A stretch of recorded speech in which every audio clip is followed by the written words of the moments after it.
Thanks a lot, Pim. Yes, and we did see this push and pull to the market as Pim was talking about yields on the 10-year Treasury notes rising to the highest level in 4 months, the dollar strengthening.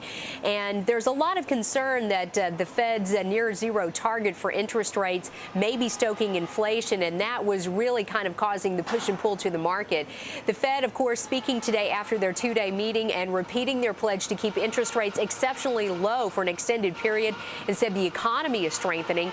And most of their special liquidity facilities and a lot of those special programs will be expiring next year.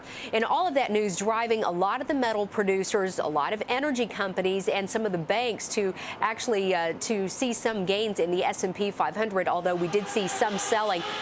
Within the financials, though, Citigroup did close lower and fell to its lowest price since August the 4th.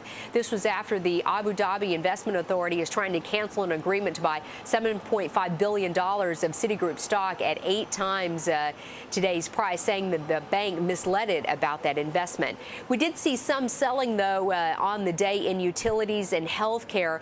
Among those groups, both those groups, the biggest drags in the S&P 500. So not only utilities, but also healthcare stocks. And Intel, certainly a big story today, falling the most in the Dow Jones Industrial Average after the Federal Trade Commission suing the world's leading computer chip maker, accusing it of illegally using its dominant market position for a decade to stifle competition and strengthen its monopoly. Intel's smaller rivals gaining, like NVIDIA. In fact, they had the biggest advance in the S&P 500. You also saw gains in Advanced Micro Devices and Texas Instruments.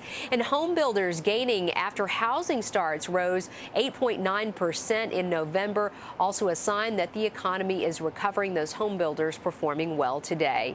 That's it from here at the New York Stock Exchange. Pim, now back to you.